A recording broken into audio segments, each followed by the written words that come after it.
హైదరాబాద్ లో భారీ drugs rocket గుట్టురట్టయింది. పంజగుట్టలో drugs విక్రయిస్తోన్న Nigerian ను పోలీసులు అరెస్ట్ చేశారు. నిందితుడి నుంచి హెరాయిన్, కొకైన్ ని సీజ్ చేశారు. అయితే పోలీసులకు చిక్కిన Nigerian most wanted drug peddler గా కూడా గుర్తించారు. విదేశాల నుంచి డ్రగ్స్ తెచ్చిన నైజీరియన్ హైదరాబాద్ లో ఓ గ్యాంగ్ ఏర్పాటు చేసి డ్రగ్స్ అమ్ముతున్నాడని తెలిపారు west zone DCP Vijay.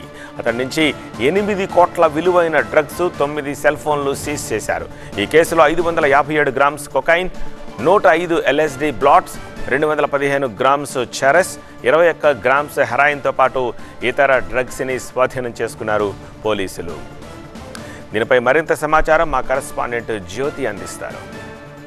Telangana narcotic పోలీసులతో పాటుగా పంజాగుట్ట పోలీసుల ఆపరేషన్లో భాగంగా ఒక కీలకమైనటువంటి డ్రగ్ పెళ్లను అరెస్టు చేశారు పోలీసులు. ఇదే అంశంపై మనతో మాట్లాడేందుకు వెస్ట్ జోన్ డీసీపీ విజయ్ ఉన్నారు. ఒకసారి మాట్లాడదాం. సార్ చెప్పండి, ఒక కీలకమైనటువంటి డ్రగ్ పెళ్లను అరెస్ట్ చేయడం జరిగింది.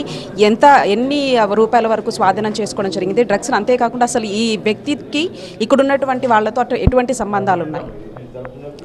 ఒక నైజీరియన్ దేశానికి చెందిన స్టాన్లే ఉడోకా ఇవాలా అనే ఒక 43 వయసున్న ఒక వ్యక్తిని గోవాలో నివసిస్తున్నాడు. ఆ వ్యక్తిని మన పంజాగుట్ట పిఎస్ పరిధిలో నిన్న సాయంత్రం అరెస్ట్ చేయడం జరిగింది. ఇతని ద్వారా ఇతని నుంచి 8 కోట్ల విలువ ఉన్న నార్కోటిక్ డ్రగ్స్ అండ్ సైకోట్రోపిక్ సబ్స్టాన్సెస్ని సీజ్ చేయడం జరిగింది. అదేవిధంగా 8 సెల్ ఫోన్లు మరియు 5,40,000 రూపాయి క్యాష్ని కూడా సీజ్ చేయడం జరిగింది. సో ఈ వ్యక్తిని ఈరోజు న్యాయాలయం ముందు ప్రవేశపెడుతున్నాము. ఈ ఒక ఆపరేషన్ని మన పంజాగుట్ట పోలీస్ మరియు Telangana state anti narcotics bureau ఇద్దరు కలిసికట్టుగా చేశారు.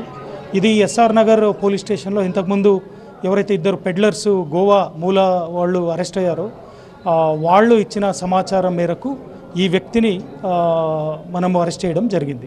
ఫైనల్గా ఏం చెప్తారు సార్? ఇటీవల కాలంలో అటు డ్రగ్స్ కానీ గాంజా కానీ విపరీతంగా పట్టుబడుతూ ఉన్నాయి. యూత్ కూడా చాలామంది అట్రాక్ట్ అవుతున్నారు. అటు తల్లిదండ్రులు కావచ్చు, అంతేకాకుండా అవగాహన కార్యక్రమాలు కావచ్చు, ఏ విధంగా ఉండబోతున్నాయి, ఏ విధంగా చేస్తున్నారు?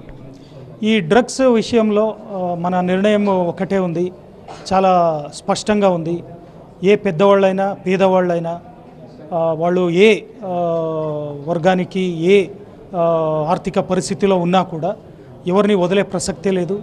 చట్ట ప్రకారంగా వాళ్ళు చేసిన తప్పులకు కఠినంగా వ్యవహరించి చర్యలు తీసుకుంటాము. సమాజానికి మేము ఇచ్చే సందేశము, కోరుకునే విషయం ఏంటంటే ప్రతి ఒక్కరూ కూడా మీ నేబర్హుడ్లో ఇటువంటి కార్యకలాపాలు ఎవరైనా చేస్తుంటే పోలీస్కు సమాచారం ఇవ్వండి.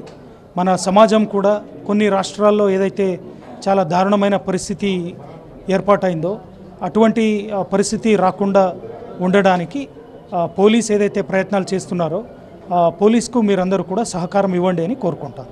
మొత్తానికి ఇది పరిస్థితి. ఓవరాల్గా 8 కోట్లకు విలువైనటువంటి డ్రగ్స్ను అయితే పట్టుకోవడం జరిగింది. ఒక కీలకమైనటువంటి డ్రగ్ పెడ్లర్ను కూడా అరెస్టు చేశారు. మొత్తంగా కూడా ఇటువంటి డ్రగ్స్ కానీ గాంజా కానీ ఎక్కడైనా అమ్మినా, కార్యకలాపాలకు పాల్పడినా ఖచ్చితంగా కఠినమైనటువంటి చర్యలు తీసుకుంటామంటూ కూడా వెస్ట్ జోన్ డీసీపీ విజయ్ చెప్తూ ఉన్నారు. వీడియో జర్నలిస్ట్ సురేష్తో కలిసి జ్యోతి టీవీ9 పంజాగుట్ట నుంచి.